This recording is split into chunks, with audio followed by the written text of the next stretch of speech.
10 times, but you always go back to old habits. You tell yourself, I'm just not a morning person. I need my sleep. But what if I told you that the first hour of your day holds the power to change your entire life? What if one man's story could prove that your destiny is decided before the sun rises? This is the story of a man who had nothing, until 5 a.m. became his secret weapon. Stay with me until the end, because this might be the wake-up call you've been waiting for.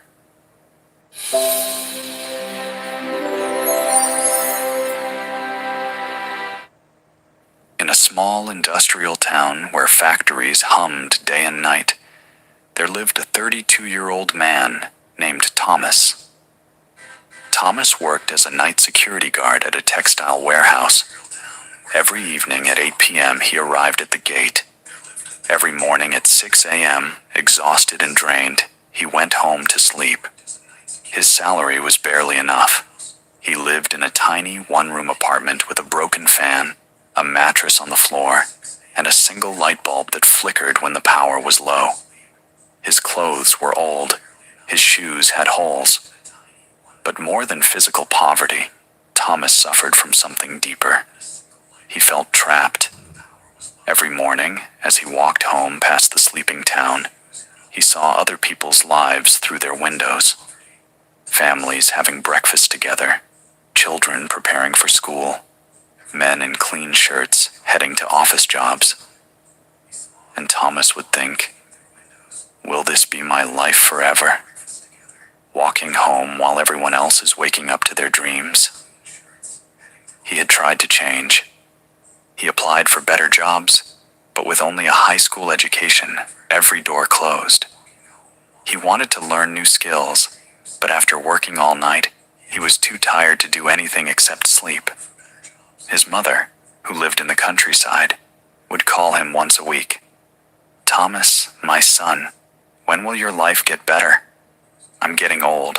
I want to see you succeed before I die. Thomas would force cheerfulness into his voice. Soon, Mama. Soon. I'm working on it. But he wasn't, because he didn't know how. The truth that haunted him most was this. He wasn't lazy. He worked hard every night, walking miles, staying alert, doing his duty. But hard work alone wasn't changing anything. He was working hard in a life that was going nowhere. And every morning, as he collapsed into bed around 7 a.m., sleeping until 4 p.m., he felt like he was living backwards. The world moved forward while he slept through it. One thought kept returning, like a whisper he couldn't ignore. There has to be another way. But what? One cold Tuesday morning in November, Thomas's phone rang just as he was leaving work. It was his sister. Thomas, you need to come home. Mama collapsed. She's in the hospital. His heart stopped. He took the first bus to his village, a 3-hour journey that felt like forever. When he arrived at the small rural clinic, his mother was in bed, weak but conscious. The doctor said she had fainted from exhaustion and stress. She needed rest, better food, and medicine they couldn't afford. His mother held his hand, her voice barely a whisper. Thomas, I don't have much time left. Please, my son, don't waste your life like I wasted mine. Find a way. Promise me. Thomas sat beside her bed long after she fell asleep. He looked at her wrinkled hands, hands that had worked in fields for decades, just like he worked through nights, both of them struggling but going nowhere. Something inside him cracked, not with sadness, with rage at his own helplessness. He stepped outside the clinic into the pre-dawn darkness. It was 5 a.m. The village was still asleep, but a few farmers were already walking to their fields. Birds were beginning to sing. The air was cool and fresh. And in that moment, standing in the quiet dawn, Thomas made a decision. No more, he whispered. I won't live like this anymore. I don't care what it takes. I will find a way. On the bus ride back to town, he noticed something. Sitting across from him was a man in his 50s, well-dressed, reading a book. Peaceful. Thomas recognized him. Mr. Chen, a successful businessman who owned several shops in town. What shocked Thomas was the time, 6 a.m. A successful man traveling on a regular bus, at dawn. Thomas gathered his courage. "Excuse me, sir. Why are you on this early bus?" Mr. Chen looked up and smiled. "Because I wake at 4:30 every morning. I use this time to read, think, and plan my day before the world wakes up." "But don't you need sleep?" "I sleep at 9 p.m. 7.5 hours. "Enough?" Mr. Chen studied Thomas's tired face. "You work nights?" "Yes, security guard. And when do you sleep?" 7 a.m. to 4 p.m. usually. Mr. Chen nodded slowly. "So you're awake when the world sleeps, and asleep when the world works. No wonder you're stuck." He leaned forward. "Young man, let me tell you a secret that changed my life 30 years ago. The hours between 5 a.m. and 7 a.m. Feels like a dream, feels like magic. Now I believe I can have it. Those are magic hours. That's when you can build the life you want while everyone else is still dreaming." Thomas felt something stir, a dangerous thing called hope. "But how? I work until 6 a.m. I need sleep." "Then change your sleep. Sleep when you get home at 6:30. Wake up at 11:30. That's 5 hours, enough to survive. Then live your real life when the world is awake. And if you can shift to day work eventually, wake at 5 a.m. Always. That's the secret." Mr. Chen wrote his phone number on a card. "If you're serious about changing your life, call me. I'll show you what to do with those morning hours. But only if you're serious, because it requires discipline most people don't have." The bus reached Thomas's stop. He looked at the card in his hand and made a promise to himself. "I'll do it. Starting tomorrow."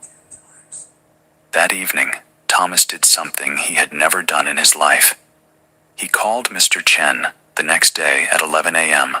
For the first time in years, Thomas was awake during daylight on a weekday. He met Mr. Chen at a small cafe. Mr. Chen looked at him with approval. "You actually changed your sleep schedule. Good. Most people talk. You acted. Now I'll teach you what to do with your mornings." He took out a notebook and drew a simple diagram. "Thomas, imagine your life is a house. Right now your house is dark, cold, and falling apart. Why? Because you never work on the foundation. You're too busy surviving." He drew a simple house. The hours from 5 to 7 a.m. That's your foundation building time. While everyone else is asleep or just waking up, you're constructing the future. 2 hours every morning. That's 14 hours per week, 60 hours per month, 730 hours per year. He wrote the numbers clearly. That's the equivalent of 91 full workdays, just from waking up early. In 1 year, you get 3 extra months that everyone else wastes sleeping. Thomas's eyes widened. 3 months. Here's what you do with those 2 hours, Mr. Chen continued. This is not negotiable. This is the system. Hour 1, 5 to 6 a.m. Build skills. You spend this hour learning something that will change your economic situation. Not watching TV, not scrolling your phone. Learning a skill, a language, a trade. Online courses are free now. YouTube has everything. You have no excuse.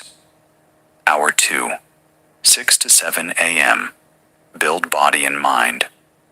30 minutes. Exercise, walk, run, stretch. Your body is your vehicle. If it breaks down, you have nothing. 30 minutes. Read, plan your day, or apply what you learned in hour 1. Thomas wrote frantically in a borrowed notebook. Mr. Chen added 3 rules. Rule 1. No negotiation. You wake at 5 a.m. every single day, including weekends. No, just today I'll skip. That's how you fail. Rule 2. Sleep by 9 p.m. You can't cheat sleep and succeed. Your body needs rest, but you control when you rest. Rule 3. The first week will be hell. Your body will hate you. Your mind will create excuses. Push through. After 21 days, it becomes normal. After 90 days, it becomes who you are. Mr. Chen looked at Thomas seriously. I'm giving you 3 months. 3 months of waking at 5 a.m., building skills in hour 1, building yourself in hour 2. After 3 months, come back to me. Show me what you've built. If you've actually done the work, I'll help you find a better job. If you quit, don't bother calling. Success goes to people who show up when it's hard. Thomas felt the weight of the challenge, but also, for the first time in years, he felt something else. Purpose. I'll do it, he said. I won't quit. We'll see, Mr. Chen said with a knowing smile. Everyone says that. The next morning, Thomas's alarm screamed at 5 a.m. His entire body protested. His mind whispered, just 1 more hour. You're so tired. But he remembered his mother's face in the hospital. Mr. Chen's challenge, his own promise. He threw off the blanket and stood up. Need a screen recorder for your software tutorials or gameplay videos? Looking for a universal tool that will not only record but also edit your recording? Introducing Rec Screen Recorder, a one-stop solution you will ever need. Record your device. The first week was agony. Thomas dragged himself awake each morning, his body aching from lack of sleep. At 5 a.m., while it was still dark, he sat at his small table with his phone, watching free Excel tutorials on YouTube. His eyes burned, his mind wandered, but he didn't stop. At 6 a.m., he forced himself to walk around his neighborhood for 30 minutes. Then he read articles about accounting, a skill he had chosen to learn because every business needed it. By 7:30 a.m., he went to bed, slept until 2 p.m., prepared for his night shift at 3 p.m. The cycle repeated. It was exhausting. It was lonely. Nobody understood why he was doing this. But something changed around day 20. One morning, Thomas woke up at 4:58 a.m., 2 minutes before his alarm. His body had adapted, and for the first time, he didn't feel resentment. He felt ready. The Excel tutorial started making sense. He was learning formulas, data analysis, and basic accounting principles. He completed his first online certificate. His morning walks became something he looked forward to. The sunrise, the quiet streets, the feeling that while everyone else was sleeping, he was building. By the end of month 2, Thomas had completed 3 online courses in accounting and Excel. He had lost weight from daily walking. His mind felt sharper. His confidence grew. People at work noticed. Thomas, you look different, healthier. What changed? He smiled. I'm changing my life, 2 hours at a time. In the 3rd month, Thomas applied what he learned. He created a simple Excel spreadsheet to organize the warehouse inventory, something his company had never done properly. He showed it to his supervisor. The supervisor was impressed. Thomas, how did you learn this? I wake up at 5 a.m. and teach myself. Word reached the warehouse manager, then the owner. On day 87 of Thomas's 5 a.m. journey, his supervisor called him into the office. Thomas, we're expanding our accounting department. We need someone who understands our warehouse operations and has basic bookkeeping skills. The job is yours if you want it. Day shift, double your current salary. Thomas stood there speechless. 3 months ago, he was a hopeless night guard. Now he was being offered an office job. When do I start? He managed to say. Next Monday. That evening, Thomas called Mr. Chen. Mr. Chen, I did it. 90 days, I never missed a single 5 a.m. wake up. And today, I got promoted. There was a pause. Then Mr. Chen's voice, proud and warm. I knew you would. You had the look of someone ready to change. Now remember, don't stop waking at 5. That's not a strategy. That's your life now. I won't stop. This is who I am now. 1 year later, Thomas had become the company's lead accountant.